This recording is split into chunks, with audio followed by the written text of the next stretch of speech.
the hidden collapse of Canada's economy. This is Canada, one of the wealthiest, safest, and most admired countries in the world. Clean cities, polite people, stable politics, and strong banks. But behind this perfect picture lies a hidden economic crisis, an economy that looks prosperous on the surface, but underneath is slowly cracking.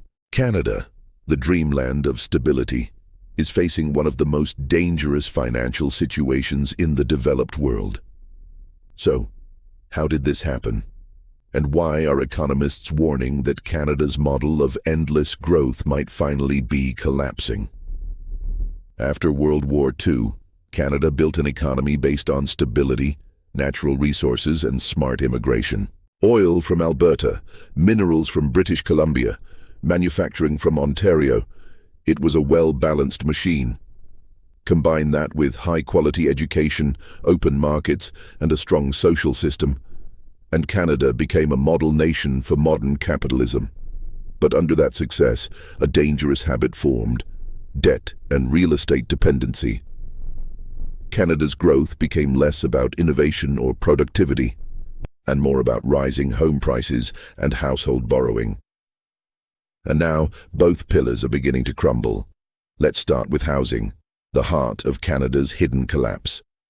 Over the last 20 years, home prices in cities like Toronto and Vancouver have skyrocketed beyond reason.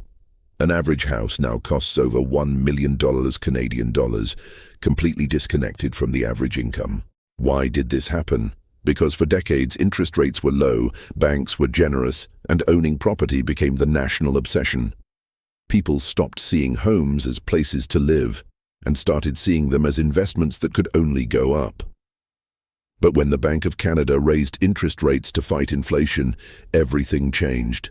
Mortgage payments exploded, new buyers disappeared, and homeowners with variable loans suddenly couldn't keep up. Canada's housing bubble wasn't built on wealth, it was built on credit, and that credit system is now collapsing under its own weight. Canada's household debt is now among the highest in the world.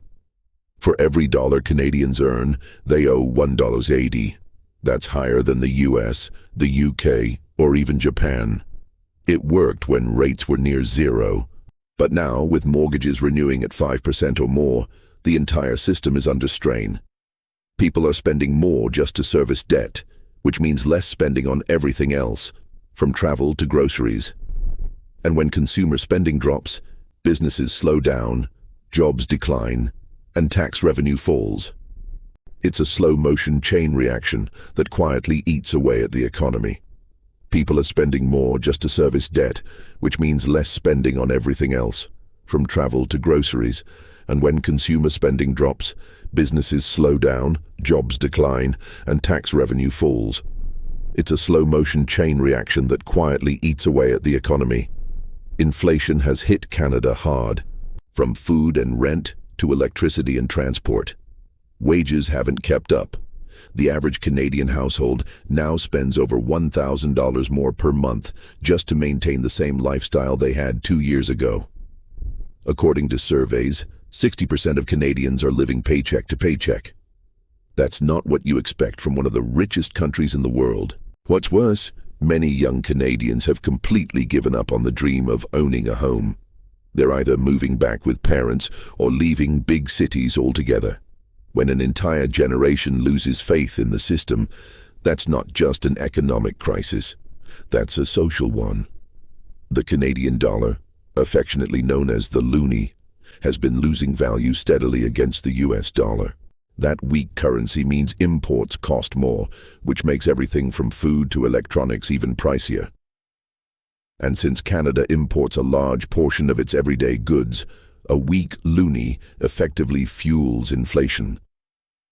Investors used to see the loonie as a stable, resource-backed currency. Now, with energy exports down and real estate overheating, that reputation is fading fast. Part of the blame lies with policymakers. For years, the government encouraged borrowing and home ownership without addressing the underlying supply crisis. Instead of building affordable housing, they relied on immigration and speculation to boost demand. The result? Population growth outpaced construction by millions. Today, Canada has one of the worst housing affordability indexes in the OECD, and rising property taxes are making things worse. Even middle-class professionals, teachers, nurses, engineers are struggling to afford a basic home.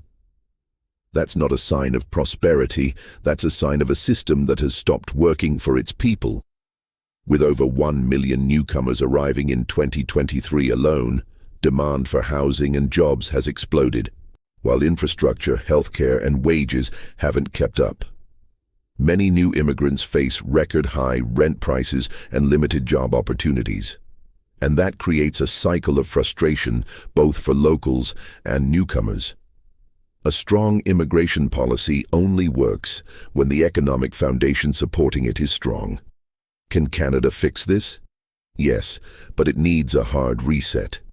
The country must move away from asset-driven growth and focus on innovation, productivity, and export diversification. It needs to build homes, not just for profit, but for people. And it needs to help households reduce debt before the system buckles under its own weight. Canada's story doesn't have to end in collapse, but denial will make the fall much worse.